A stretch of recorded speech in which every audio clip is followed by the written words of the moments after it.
નમસ્કાર ભાઈ બહેનો, સાંપ્રત પ્રવાહના જે મુખ્ય પરીક્ષા સંબંધી વિડીયોઝમાં નવો વિડીયો અમે કૃષિ સુધારાથી સંબંધિત રાખ્યો છે કે જેની અંતર્ગત કૃષિ સુધારાનો એક કાયદો એપીએમસી થી જોડાયેલો છે, વેપાર વાણિજ્યથી જોડાયેલો છે.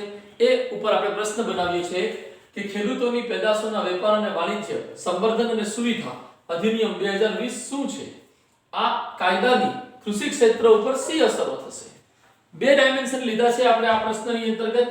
બે ડાયમેન્શન. નંબર 1 કે આ કાયદો શું છે, ધેટ મીન્સ આપણે કાયદાની લાક્ષણિકતાઓ રજૂ કરવાની આવશે.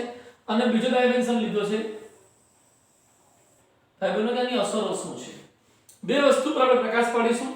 આ બંને વસ્તુ ઉપરનો આપણો જવાબનું માળખું કેવું હોઈ શકે થોડું એને તૈયાર કરવાની કોશિશ કરી છે. આપ સૌને ઉપયોગી થશે એવી અપેક્ષા આશાથી. જવાબનું માળખું કંઈક આ રીતના છે. બે ભાગમાં આપણે જવાબને વહેંચી શકીએ. કાયદો શું છે એની ઉપર આપણે એક ભાગ રાખીએ અને એની અસરો શું થઈ શકે છે એની ઉપર એક ભાગ રાખીએ. નંબર 1 આ કાયદો શું છે એ સંબંધમાં આપણે 3-4 મુખ્ય લાક્ષણિકતાઓ ભાઈ બહેનો 3-4 મુખ્ય લાક્ષણિકતાઓ આપણે તૈયાર કરવી જોઈએ કે જે દર્શાવે જે દર્શાવે કે કાયદાની યોગ્ય વ્યાખ્યા થઈ છે. કાયદો શું છે એ સંદર્ભમાં. તો એ દ્રષ્ટિથી આપણે પહેલો પોઈન્ટ જો લખવા માંગીએ કે આ કાયદો પ્રસ્તાવનાના રૂપમાં લખીએ તો આ કાયદો સપ્ટેમ્બર 2020 માં નિર્મિત થયો અને એનો વટહુકમ જૂન 2020 માં રજૂ કરવામાં આવેલો. ભાઈ બહેનો એવી વાત આપણે પ્રસ્તાવનામાં લખી અને એમાં જ લખી દઈશું કે આ કાયદાની વિવિધ બાબતો અને કેન્દ્ર બિંદુ નીચે પ્રમાણે વ્યાખ્યાયિત કરી શકાય. એ પછી આપણે આ 3-4 મુદ્દાઓ છે, 3 મુદ્દા છે, કુલ મળીને 4 મુદ્દા છે. ચોથો મુદ્દો આપણે બીજા પેજ ઉપર જોઈશું.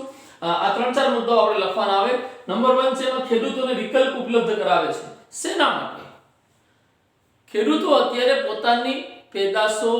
પોતાની ખેત પેદાશો એપીએમસી માં જ એપીએમસી એટલે કે એગ્રીકલ્ચરલ પ્રોડ્યુસ માર્કેટિંગ કમિટીમાં જ વેચવા માટે બાધ્ય છે. અને એના કારણે જ વચેટિયાઓ સૌથી વધારે લાભ લે છે. ખેડૂતો મોટા ભાગે નુકસાનમાં રહે છે. એને પોતાની કિંમતો ઉપર, પોતાની કૃષિ પેદાશો ઉપર અધિકતમ કિંમત યા વ્યાજબી કિંમત નથી મળતી. આ સંદર્ભમાં આ કૃષિ સુધારો અત્યંત અગત્યનો છે કે ખેડૂતોને વિકલ્પ ઉપલબ્ધ કરાવે છે કે તે એપીએમસી થી બહાર પણ પોતાના ખેત પેદાશોનું વેચાણ કરી શકશે.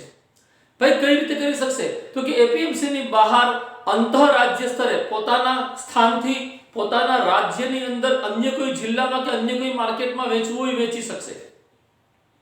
પોતાના રાજ્યની બહાર એને સૌથી વધુ ભાવ મળે છે, સૌથી વધુ નફો મળે છે, તો એ પોતાના રાજ્યની બહાર પણ પોતાના પ્રોડક્ટ્સ, પોતાની ખેત પેદાશો વેચી શકશે. મતલબ એપીએમસી અત્યાર સુધી એક જ વિકલ્પ હતો ખેડૂતો પાસે. આ કાયદાથી એક બહુ વૈકલ્પિક ચેનલ ખેડૂતો માટે ડેવલપ થાય છે કે એ પોતાના વેચાણ માટે, પોતાના ખેત પેદાશોના વેચાણ માટે તે કોઈ પણ પ્લેટફોર્મ ઉપર વેચાણ કરી શકે છે. જો તેને અધિકતમ નફો મળતો હોય તો એ નક્કી ખેડૂત કરશે કે એને ક્યાં વેચાણ કરવું. અત્યાર સુધી નક્કી સરકાર કરતી હતી કે એ એપીએમસી માં વેચાણ કરે.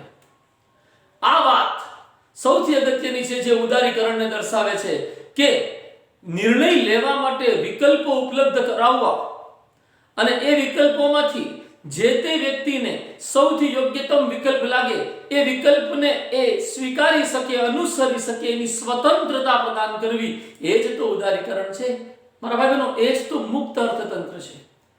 પછી બીજી લાક્ષણિકતા છે કે આ કાયદા દ્વારા ખેડૂતોને છૂટ અપાઈ છે કે તે આંતરરાજ્ય અને અંતરરાજ્ય સ્તરે પોતાના ખેત પેદાશોનું વેચાણ કરી શકે. હમણાં જ આપણે વાત કરી કે જે વિકલ્પો ઉપલબ્ધ કરાયા છે એ વિકલ્પો અખિલ ભારતીય સ્વરૂપ ધરાવે છે.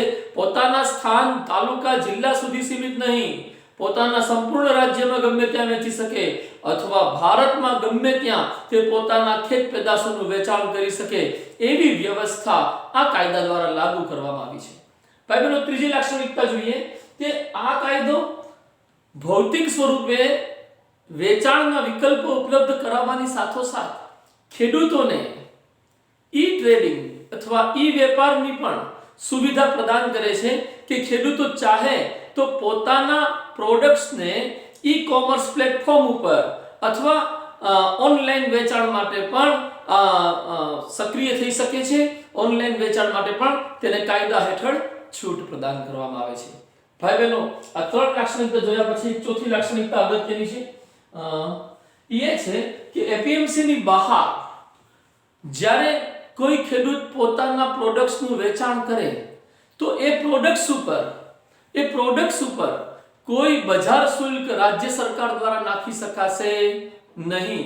કોઈ બજાર શુલ્ક રાજ્ય સરકાર દ્વારા નાખી શકાશે નહીં એવી સ્થિતિમાં કે જ્યારે ખેડૂતો પોતાના પ્રોડક્ટ્સને એપીએમસી ની બહાર વેચાણ કરે. ભાઈ બહેનો, કાયદો સમજમાં આવી ગયો હશે. મૂળભૂત મહત્વની જોગવાઈઓ આપણે તૈયાર કરી લીધી છે. હવે આપણે એની અસરો ઉપર આવીશું. અસરો ઉપર આવીએ ત્યારે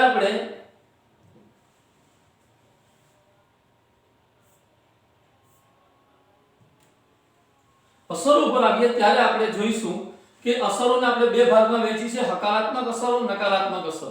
ધ્યાનમાં રાખજો, કાયદો હમણાં ઘડાયો છે તો આની અસરો અનુભવની વાત નથી, આની અસરો સંભાવનાની વાત છે કે શું અસરો થઈ શકે છે. તો અહીંયા જે રજૂઆત છે એ થોડી ભવિષ્યગામી રજૂઆત છે કે ભવિષ્યમાં આની આવી અસર થવાની શક્યતા છે. પહેલા આપણે હકારાત્મક અસરો પર આવશું કે પાક વેચવાની સ્વતંત્રતા ખેડૂતોને મળી એ ઉદારીકરણની સ્થિતિમાં ખેડૂતો માટેની વિકલ્પોની બહુલતાને દર્શાવે છે. અને આવી સ્થિતિમાં ખેડૂતો પોતે કોઈ મજબૂરીના શિકાર થઈને નહીં, પોતાની સ્વતંત્ર ઈચ્છા શક્તિ ના બળે પોતાના ખેત પેદાશોનું વેચાણ પોતે ચાહે એ વ્યક્તિને કે એ પેઢી કંપનીને કરી શકશે.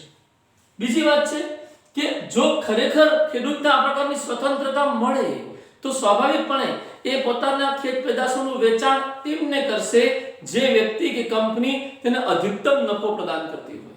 આ દ્રષ્ટિથી જોવા જઈએ તો આપણે એવી ધારણા બનાવી શકીએ કે ખેડૂતોનો નફો એમાં અધિકતમ થવાની શક્યતા રહેશે. ત્રીજી અસર છે કે ઈ ટ્રેડિંગ, ઈ વેપાર ની છૂટ પ્રદાન કરવાથી ખેડૂતને પોતાના ઘરે બેઠા અખિલ ભારતીય બજારની ઉપલબ્ધતા થઈ જશે અને એ પોતે ઈ ટ્રેડિંગના માધ્યમથી ભારતમાં એવા સ્થળે પ્રોડક્ટ્સનું વેચાણ કરવા માટે સક્ષમ થશે કે જ્યાંથી તેને અધિકતમ નફો થતો હોય.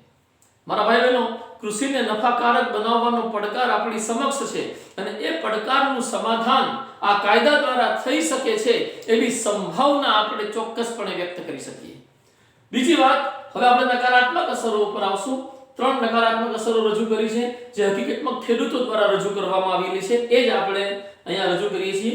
પહેલી એમણે રજૂઆત છે કે આ પ્રકારે એપીએમસી થી બહાર ખેત પેદાશોના વેચાણની મંજૂરી પ્રદાન કરવાથી એપીએમસી આધારિત વ્યવસ્થા જ સમાપ્ત થઈ જશે. ભાઈ, એપીએમસી આધારિત વ્યવસ્થા સમાપ્ત થઈ જશે તો એના પરિણામે બીજી એક નકારાત્મક અસર આવશે કે એમએસપી નું અસ્તિત્વ નહીં રહે, મિનિમમ સપોર્ટ પ્રાઇસ નું અસ્તિત્વ નહીં રહે. મિનિમમ સપોર્ટ પ્રાઇસની વ્યવસ્થા પણ જો સમાપ્ત થઈ જશે તો ખેડૂતો બરબાદ થઈ જશે, ખેડૂતોના હિતોની રક્ષા કરવી શક્ય નહીં રહે. એવી નકારાત્મક અસરની સંભાવના ખેડૂત આંદોલન હેઠળ ખેડૂત નેતાઓ દ્વારા રજૂ કરવામાં આવી છે. ત્રીજી છે કે રાજ્યોની આવક ઘટશે. હકીકતમાં આ મુદ્દો જે આપણે ચોથી લાક્ષણિકતા લીધેલી કે બજાર શુલ્ક યા માર્કેટ ફી રાજ્ય સરકાર એવી સ્થિતિમાં નહીં ઉઘરાવી શકે કે જ્યારે એપીએમસી ની બહાર કોઈ પ્રોડક્ટ્સનું વેચાણ ખેડૂત દ્વારા કરવામાં આવે.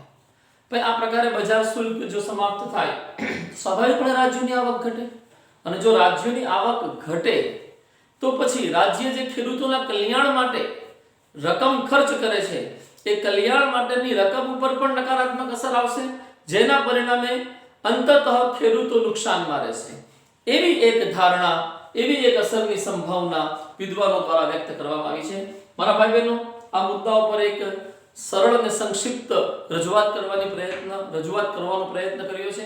આશા છે આપ સૌને આનાથી આ કાયદો અને તેની અસરો વિશે કશું નક્કર કે જેનાથી માર્ક્સ મળે ક્ષમતા પ્રાપ્ત થઈ હશે. મારા ભાઈ બહેનો, આ વિડીયો આપને જો ગમ્યો હોય તો પ્લીઝ આને લાઈક, શેર અને સબસ્ક્રાઇબ કરો. વધુને વધુ લોકો સુધી ફેલાવો કે જેથી વધુને વધુ લોકો આ પ્રકારના મેન્સની તૈયારી માટે સક્ષમ બને અને તેઓ પોતાની કારકિર્દીનું ઘડતર કરી શકે. ભાઈ બહેનો, ખૂબ ખૂબ ધન્યવાદ. નમસ્કાર.